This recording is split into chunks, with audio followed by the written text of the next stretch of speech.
ating makakausap ang bagong hepe ng Pililla Municipal Police Station, Police Major Russell Abundo. Sir, magandang umaga po. Sir, magandang umaga po. Magandang umaga po sa ating mga taga-pakinig po. Oo, sir. At kumusta, sir? Ikaw na pala ang bagong hepe ng Pililla Municipal Police Station. At ngayon, sir, pang ilang araw mo na ba dyan, sir? Bali, mahigit isang linggo na po tayong nanunungkulan bilang OIC ng Pililla Municipal Police Station po. Sir, nagkaroon na ba tayo ng kortesiya sa ating punong bayan? Opo, yan po ang una nating ginawa. Pagka-receive po natin ng order, nag-turnover sa PPO. Paglapag po natin dito sa bayan ng Pililla, ay una po tayo nagbigay galang sa ama ng bayan ng Pililla. Sir, kumusta yung naging observation nyo dyan sa peace and order dyan ho sa Pililla? Dito naman po sa ating bayan ay generally peaceful po, manageable ang ating mga crime situation. Sa kabutihang palad ay wala pa po tayong natatala na index crime sa ngayon. So mapalad po itong bayan na ito at tahimik po ang ating peace and order dito po. Oo, sir, talagang yan kasi probinsya kung di ako nagkakamali. Talagang magkakamag-anak yung mga nandyan. Kung isipin natin, sir, talagang kung magkaroon na ng gulo, hindi magkakaiba. At sir, kung sakali, sir, na kayo siyempre, bago ng hepe ng Pililla Municipal Police Station, ano yung mas tututukan natin, sir? Bali po, ayon sa pakikipag-usap po kay Mayor Jan Masinsin, ay gusto niya pong isa po sa kanyang mga plan ay paigtingin ang implementation ng ating mga local ordinances na may kinalaman po sa road safety. So, yung pagsusuot ng helmet, dapat pong strictly observed, lalo dito po sa may highway na area kasi ang madalas po namin na-encounter ditong problema ay yung mga road crash incident na kinakasangkutan ng mga motor. Madalas po motor, mga 90% ay motorcycle ang involved po na walang helmet.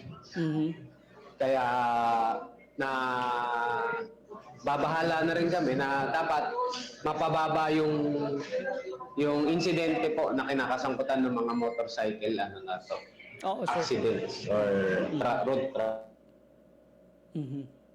At nawala ng signal si sir. Ayun, balikan ho natin si Police Major Russell Abundo ng Pililla Municipal Police Station. At makikita nyo ho talagang probinsya. Sarap ho dun sa pagkuha ng signal. Napakaganda ho ng kanyang naging paliwanag. Yan ang unang-una, talagang coordination sa ating punong bayan. Na dapat talagang nagtutulungan yung ating pamahalaan. Kabilang ho yung tagataguyod ng kapayapaan. Ayan, at balikan ho natin si Police Ba't nag-weak connection? Sir. Sir, nawawalan signal tayo, sir. Hello po. Hello, sir. Opo, medyo bagong lipat din po kasi kami dito sa aming station. Kaya yung mga signal po natin ay sinasaayos pa. Pasensya po sa technical problem. Sir, talagang probinsya. Napakalayo nyo dyan, sir, sa lalawigan ng Rizal. Probinsya talaga. Medyo, Sir. ano po, ang kagandahan naman malapit tayo sa nature. Talagang sir. Sir, yun sa police visibility natin, sir, may mga nagpapatrol ba tayo, sir, lalo na sa 10 oras ng gabi?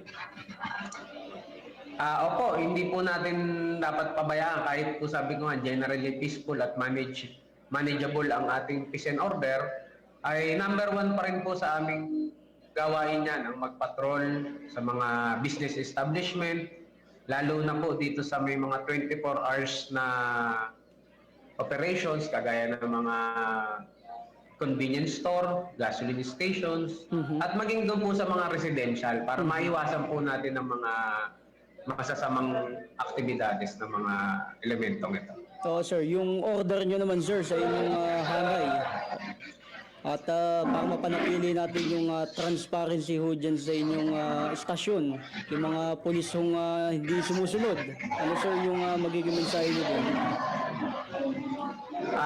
Ang sa akin po ay simula naman po sa pinakamataas na aming pinuno, Chief PNP, kay RD hanggang kay PD, ay iisa naman po ang kanilang mga tagubilin ay yung panatilihin po ang disiplina within the ranks. Maging mabuting ehemplo po ang lahat ng kapulisan, ng membro ng kapulisan, at lalo-lalo na yung pagsunod sa code of ethics ng isang public official.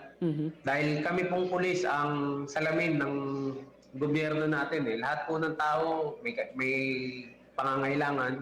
Halos sa pulis po unang tumatakbo. So dapat ang pulis natin ay talaga pong disiplinado, may integrity sa pagpatupad po ng kanilang mga tungkulin. So kung meron man pong mga abuso, wag naman, ay atin pong hindi po natin palalampasin, hindi po natin kakampihan.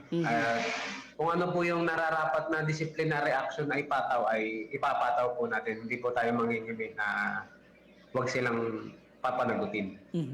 Sir, sa panong pamamaraan kayo makukontak o yung mga hotline, social media nyo sir, pwede nyo bang pakibanggit sa amin? Kami naman po ay lagi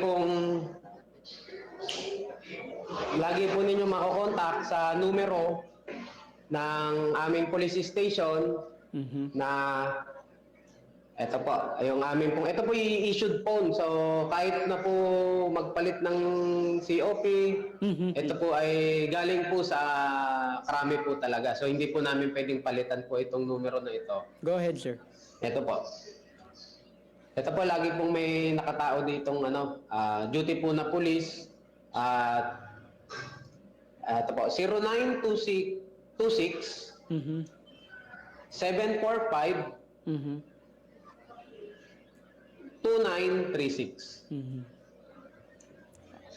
Ulitin ko po sir, 0926-745-2936. Yan po ang aming official talk po. Ayun, talk, yan yung tinatawag na talk sir. Desk officer po ang po. Yung social media nyo sir, ano yung aktibo nyong social media? May Facebook page ba kayo? Ay, opo, meron po. Kasi po, kailangan din nating sumabay sa pagbabago ng ating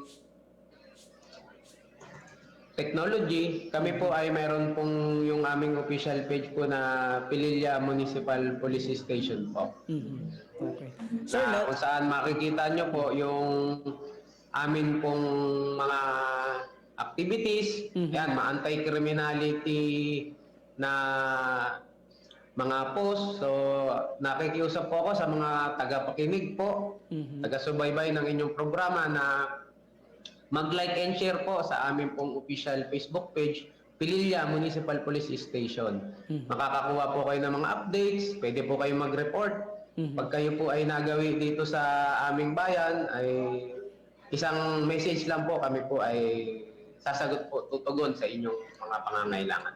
Sir, nasa inyo pagkakataon sir, mensahe nyo dyan sa mga tiga-Pililla, yung ating mga kababayan natin na nanonood. Para po sa mga taga-Pililla po, mga Pililla noon, ay salamat po sa mainit na pagtanggap, lalo na po sa ating butihing Mayor Dan Masinsin, kasama na po ng buong konseho at device. Ay ako po ay nagpapasalamat sa pagtanggap niyo po sa akin. Makakaasa po kayo na ako po ay buong galing ko pong gagawin ang aking naiatas na tungkulin bilang hepe ng kapulisan. At pagtulong-tulungan po natin na mapanatili na zero crime rate ang ating bayan, maging orderly, peaceful, at makakaasa po kayo na full implementation ng mga batas ay ating pong gagawin. At kung meron po kayong pangangailangan sa kapulisan ay 24 hours pong naka-open ang aming opisina sa kahit na sino man po. Yun lang po sir. Maraming salamat, Police Major Russell Abundo, ang bagong hepe ng Pililla Municipal Police Station. Sir, maraming salamat sa oras. Mabuhay po kayo. Ay, thank you very much po sir. Sa ulitin po sir. Salamat po. God bless po sa inyo po at sa inyong programa. Ayan o, at atin napakinggan ang bagong hepe ng Pililla Municipal Police Station, si Police Major Russell Abundo. Alam niyo, napakaganda ng na kanyang naging paliwanag. Kung di ako nagkakamali, ito ay nasundan natin yung kanyang naging serbisyo. Miski ho dyan sa laylayan ng Rizal, naging hepe pa po ito ng halahala kung di ako nagkakamali.